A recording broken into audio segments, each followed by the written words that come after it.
Olá, sejam bem-vindos à quarta aula da disciplina Currículo, Planejamento e Avaliação da Aprendizagem.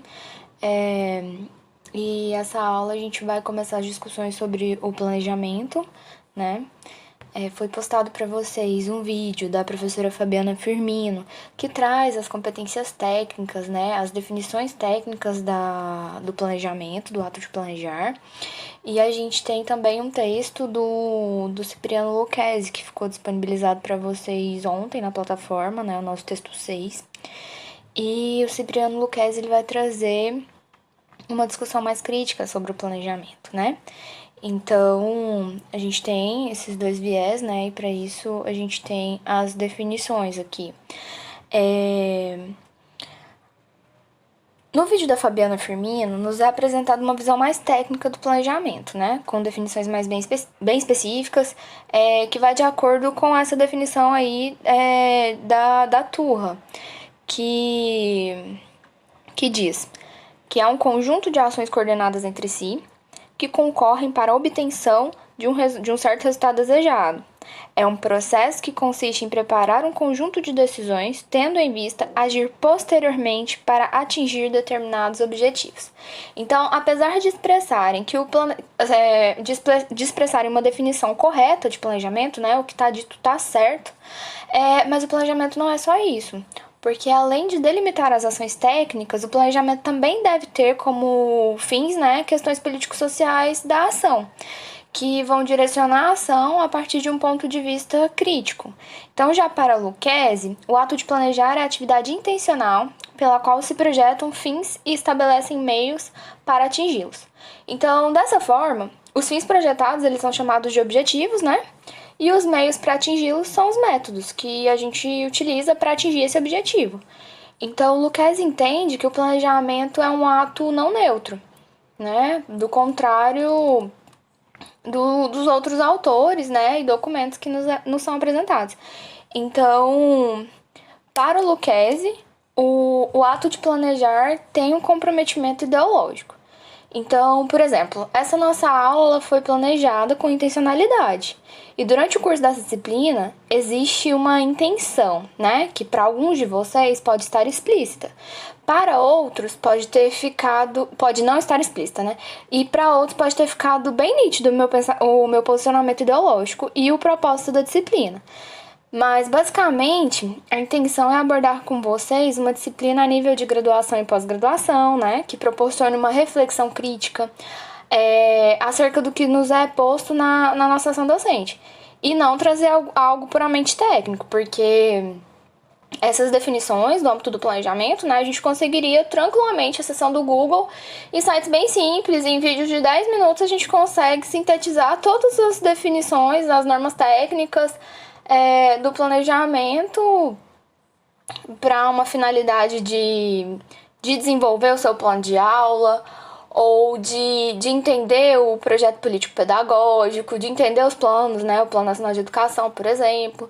Então, não é essa a nossa finalidade, né? De apresentar apenas conceitos. A gente precisa, a gente intenciona, né? Fazer uma reflexão crítica. Mas enfim, não há atividade humana neutra. Então a gente não age sem finalidade. Só que essa finalidade ela pode estar no nível do consciente, como foi o meu caso neste planejamento, ou no nível inconsciente. Então, Lucchesi afirma que a gente pode ter uma intencionalidade sim, mas que a gente não reflete sobre ela durante o ato de planejar. Mas ela existe. Então, nós sempre imprimimos os nossos valores, né, no nosso ato de planejar e de executar o nosso planejamento. Bom, as características do planejamento, né? O Lucchesi, ele traz pra gente que existe o ato político-filosófico, o ato científico e o ato técnico. Então, ao contrário da ideia de neutralidade, né, que impera na nossa atividade educativa, sistemicamente falando, né, do sistema educativo, o ato de planejar ele não é simplesmente técnico. Então, não consiste só na ação de preencher o formulário, né, que seria o formulário de planejamento que nos é dado, muitas vezes sistêmico, né, o CIAP, por exemplo. Então, não consiste nessa ação de preencher um formulário com tema, conteúdo, objetivo, metodologia, avaliação, referências, né? Então, desse modo, Lucchesi afirma que o planejamento é um ato, ao mesmo tempo, político-social, científico e técnico, ou político-filosófico, né? Então, na medida em que se está comprometido com as finalidades sociais e políticas, né? O currículo ele tem esse papel político-social. Ele é científico quando não se pode planejar sem o conhecimento da realidade. E ele é técnico à medida que a gente precisa, né? Do desenvolvimento técnico das tecnologias, do aprimoramento dessas técnicas, porque ele exige uma definição de meios eficientes para a gente obter os resultados. Então, a gente precisa dessa organização técnica para o desenvolvimento do planejamento. Então, assim como nós discutimos nas teorias de currículo, é comum a nós docentes realizarmos planejamento sem refletir os resultados políticos do nosso plano de ação, né? Então, a gente muitas vezes não se questiona, né, sobre qual a identidade do indivíduo que a gente está formando. E, no caso do planejamento, a gente está atuando, né, no currículo em ação. Então, se nós não refletirmos criticamente a finalidade social e política, né, que o nosso ato de planejar está promovendo e de executar uma determinada ação a médio e longo prazo, porque a gente vai ver que a ação docente, ela geralmente busca objetivos a curto prazo, né? Então, se a gente não reflete a médio e longo prazo, o modelo de sociedade ao qual o nosso planejamento está servindo, ele é um modelo oculto, né? O Lucchesi chama de modelo obscuro. Então, a gente não, muitas vezes não sabe a que estamos servindo, né? Então, o planejamento escolar, ele tem meios e fins, né? Então, o ato técnico, ele se preocupa com os meios de se fazer aquilo. E quando a gente pensa no ato político, né, a gente entende que a gente precisa se preocupar também com os fins. Então, o Lucchesi, ele traz um parágrafo que ele fala assim: já não basta e nunca bastou pensar os meios, nas técnicas e na sofisticação dos recursos tecnológicos. Eles são necessários, mas como meios. Toma-se premente aprender a meditar sobre os fins e os valores que devem orientar a educação. E então, os meios serão selecionados tendo em vista os fins. Necessitamos de eficiência, mas não eficiência para qualquer finalidade, mas eficiência que nos auxilie a dar conta das perspectivas de vida sadia para os seres humanos. Então, os fins, né, eles têm... a gente tem que intencionar como finalidade do nosso planejamento escolar orientar uma educação de qualidade, dimensionar as perspectivas de vida, no caso, sadias, né, que ele traz para os seres humanos, que é o nosso ato político de planejar. Aí ele ainda fala que o ato de planejar, assim assumido, deixará de ser um simples estruturar de meios e recursos para se tornar um momento de decidir sobre a construção de um futuro. Será o momento de dimensionar a nossa mística de trabalho e vida. Então ele traz uma discussão, né, da importância da gente refletir o planejamento como um ato político. No cotidiano das escolas, geralmente as atividades de planejar são tomadas como neutras, né? Então, planejar nas escolas, em geral, tem sido um modo de operacionalizar os usos de recursos materiais, financeiros, humanos e didáticos. Então, o Lucchesi traz uma crítica à Semana de Planejamento Escolar. A Fabiana Firmino também traz uma crítica às dificuldades de desenvolvermos, né, o trabalho coletivo. Então, com essa crítica, né, ele traz que o planejamento na prática escolar hoje, ele tem sido, geralmente, né, não é uma regra, acrítico, estático e definitivo. Ele não entende como algo flexível, né, e é sempre a mesma coisa. Então, por exemplo, existem espaços, né, de ensino que os profissionais da educação usam o mesmo plano de aula para todas as turmas, né? Por exemplo, tenho 4 turmas de primeiro ano. e eu vou usar o mesmo plano para essas 4 turmas sem fazer nenhuma variável, sem considerar nada. Tem professores que usam o mesmo plano há 5, 6 anos, né? E muitas vezes também esse planejamento ele vem engessado pra gente, a gente precisa só arrastar e colocar no lugar do nosso formulário. Então, as colunas desse formulário, né, que estão sendo criticadas, que são preenchidas nas semanas de planejamento, geralmente elas têm objetivo, conteúdo, atividades, material didático, método de ensino, avaliação e o cronograma. Mas isso não é planejar, isso é preencher formulários, né? Então, quando se pensa o planejamento dessa forma, a gente faz com que o planejamento seja um ato neutro. E isso se alinha a uma perspectiva conservadora para uma sociedade, né? Que é acrítico, que não considera as especificidades das turmas, que não reflete a melhor forma de ensinar um determinado conteúdo para um grupo de pessoas e quer pensar de forma unilateral, né? Só por um indivíduo, sem considerar o outro lado, não é dialético, né? E é validado pela gestão escolar. Então, a crítica que a Fabiana Firmino fez, por exemplo, é que muitas vezes a gente faz um planejamento para a coordenação dar um visto, né, e arquivar. Então, ao contrário da ideia de planejamento crítico participativo, que seria o ideal para os pesquisadores da área de avaliação. Então, com essa postura, na prática de planejar, a gente assume a vida e a prática educativa, né, mais específico como estática, né, definitiva, como se não bastasse tão somente operacionalizá-la. Então, a atividade de planejar, ela deve estar diretamente ligada aos processos sociais, à dinâmica dos acontecimentos da nossa sociedade, seja em nível macro, né, como a conjuntura política, por exemplo, porque a conjuntura política ela vai influenciar, sim, nas reflexões que a gente vai fazer dentro da sala de aula, ou em um nível micro, como a condição social de uma determinada família, ou de um grupo de famílias dos alunos de uma escola. Pois o currículo ele é a atividade pela qual os seres humanos dimensionam o seu futuro, né? Para Lucchesi. Então, ao executar o planejamento, a gente precisa considerar todas as especificidades de uma sala de aula, né? Inclusive, por exemplo, se a gente for pensar no âmbito da inclusão, né? Teve um vídeo que ficou muito popular de uma professora ensinando uma aluna surda e ela, além de fazer os sinais, né, ela estava ditando a palavra audição. Então, ela estava digitando as letras, né, na língua de sinais e falando com a boca, gritando as letras. E ela não considerou, né, que o fato dela gritar ou que aquele sentido talvez não fizesse... o sentido da audição talvez não fizesse sentido para a aluna surda, né?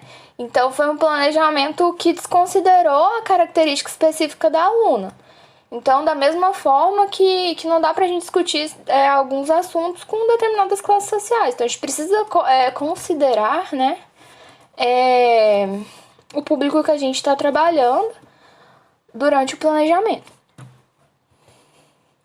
Então, né, o planejamento crítico participativo, que a gente acabou de falar, né, ele demanda ações individuais e coletivas, né, ele deve ser crítico, democrático, pois a atividade de planejar ela deve ser resultado da contribuição de todos os indivíduos que compõem o corpo profissional da escola, para que seja possível abranger os atos do currículo, né, o técnico, político, científico. Então, decisões individuais isoladas por Lucchesi não são suficientes para construir os resultados de uma atividade que deveria ser coletiva. Então, as atividades individuais e isoladas, elas acabam não sendo suficientes para produzir resultados significativos no coletivo que é o ambiente escolar. Então, para isso é necessário que a gestão da escola coordene a construção das diretrizes, né, da instituição no formato de um projeto para execução de todos, mas deve coordenar o projeto, né, como para todo mundo, e não elaborar um projeto que seja executável pelos docentes. Então, entrando na parte técnica, né, saindo um pouquinho da nossa discussão crítica, né, a gente tem os planejamentos estratégico, tático e o planejamento operacional. Então, o planejamento estratégico, ele seria a nível macro, né, São aqueles planos gerais que têm um alto grau de abrangência, que não considera as especificidades regionais, né? São planos, metas que devem ser cumpridos. Os resultados, eles são a longo prazo, então se pensa aí em quadriênios, né? Em um período maior de tempo. E os objetivos, eles são bem gerais. Aí o planejamento tático, ele seria intermediário. Aí a gente pensaria, por exemplo, nas secretarias e gerências de ensino, né? Define os planos por departamento. Então, ele é um pouco mais direcionado, mas não tão objetivo, né? Os resultados são visados a médio prazo. Então, é um planejamento que busca alcançar resultados mais rápido do que no planejamento estratégico. Os objetivos são mais específicos, mas não tão específicos quanto no planejamento operacional. Então, o planejamento operacional, ele vai ser a nível micro, né? Então, as escolas e a prática docente. A definição de planos específicos aplicados, né, à realidade do professor e do aluno. Os resultados são visados a curto prazo, então muitas vezes a gente espera um tempo de resposta de aprendizagem do aluno de 30 dias, né? Muitas vezes a gente trabalha mais de um conceito em um mês. Então a gente planeja objetivando feitos bem rápidos, né? E os objetivos são muito bem definidos e específicos. Então eu tenho uma finalidade ali na minha atuação docente, né? Então eu consigo definir o que eu quero de fato com aquele plano. E aí a gente tem 3 frutos, né, do planejamento. A gente tem o plano, o projeto e o programa. Quando a gente fala de plano, né, os 3, na verdade, os 3 são esse fruto do planejamento, né, que visa traçar as estratégias, organizar. E o plano, ele é a concretização mesmo do planejamento. O projeto, ele elenca, né, pra gente quais seriam as ações que vão ser desenvolvidas e executadas mais no futuro. O plano, ele é mais pontual e recente, né? E o programa, ele vai ser um conjunto desses projetos, ou um projeto só, mas com prazos definidos. Então, o programa, ele delimita, né, como, quando e o tempo que eu vou demorar para executar o projeto, ou os projetos. E como o planejamento deve ser, né? A Fabiana Firmino, por exemplo, ela trouxe em vários momentos do vídeo dela que o planejamento ele tem que ser claro, ele tem que ser objetivo, né? E ainda ela falava assim que qualquer pessoa que pegar o seu plano, ela precisa entender o seu plano. Se for preciso que outra pessoa execute o seu plano tem que estar claro e objetivo para que ele seja passível, né, de desenvolvimento por outra pessoa. Então, essa é uma norma técnica do plano, por exemplo. Isso não é o ideal, né? O ideal é que o plano ele seja desenvolvido por quem for executar, né? Mas, tecnicamente, a gente precisa ter um plano muito bem organizado, claro e objetivo, para que qualquer pessoa que pegar o plano de aula para entender, ou um plano de ensino, até os documentos oficiais mesmo, todos eles precisam, né? O planejamento ele precisa ser claro e objetivo. A gente precisa entender o que está sendo intencionado com aquele plano. Ele tem que ser orientado pelas políticas públicas, né? A gente não pode criar metas e objetivos que não seguem a linha dos documentos oficiais. Né, ele tem que considerar o público, né? Por exemplo, a menina surda que eu comentei, a gente tem que considerar a região, né, que está sendo trabalhado, a gente tem que considerar as especificidades das turmas, o nível de ensino, a etapa. Então, existem conhecimentos que a gente ensina no Fundamental 1, no Fundamental 2 de novo, e lá no ensino médio e na graduação, né? Só que a gente vai ter níveis de abrangência diferentes. Deve proporcionar o desenvolvimento das potencialidades dos alunos, né? A partir dos conceitos e utilizar as metodologias que sejam conectas, né, com os conceitos. E deve ser flexível, né? Então, a questão da flexibilidade que a gente comentou agorinha, é importante porque a gente vive numa sociedade, existe um contexto social, né? Existem variáveis e a gente vai precisar flexibilizar o plano de aula, né? E o plano de ensino. Então, muitas vezes você inicia o ano letivo com vários planos, né? A gente tem 10 capítulos para trabalhar em um ano, por exemplo, né? Muitas disciplinas a gente vai trabalhar com mais capítulos. E aí a gente percebe que não vai dar. Primeiro mês de aula a gente percebe, olha, eu vou precisar voltar em coisas do ano passado, eu vou precisar aprofundar em determinado assunto e flexibilizar esse plano. Às vezes vou usar um tempo menor em tal capítulo, né, que eu consigo ensinar mais rapidinho, para poder gastar mais tempo no outro. Então essa flexibilização é necessária, mas nem sempre, né, as esferas, no nosso caso de Goiás, a esfera da secretaria, né, muitas vezes ela não vai aceitar essa flexibilização, porque a gente tem um currículo enrijecido que prevê, né, quais são os conteúdos que vão ser ensinados em cada bimestre. Então, essa flexibilização, né, nem sempre ela é possível, mas a ideia é que o planejamento ele seja, né? Enquanto docentes, a gente precisa pensar um planejamento flexibilizado. E quais são essas características do planejamento, né? O planejamento, ele é um documento que vai orientar o professor, né? A gente recebe, muitas vezes, um ementa, né? O próprio Plano Nacional de Educação, a Base Nacional Comum Curricular. Só que na maioria das vezes o professor utiliza mesmo o livro didático como um roteiro, né? De conteúdos. Ou os documentos que vêm da Secretaria de Educação. E a partir desses documentos a gente faz o planejamento para orientar a nossa prática, né? Auxilia na organização do trabalho docente, serve como um roteiro e pode, né, não necessariamente proporciona, mas pode proporcionar uma maior qualidade no processo de ensino, quando a gente trabalha, né, com todas aquelas premissas que o planejamento deve conter, né? Então, basicamente, sobre o planejamento, a gente fecha aqui, a gente retoma, né, o planejamento na avaliação formativa e a gente vai dar uma aprofundada, né, na questão da avaliação formativa, mas trabalhando a história da avaliação e as outras concepções da avaliação, tá bom? Então, muito obrigada e até a próxima aula.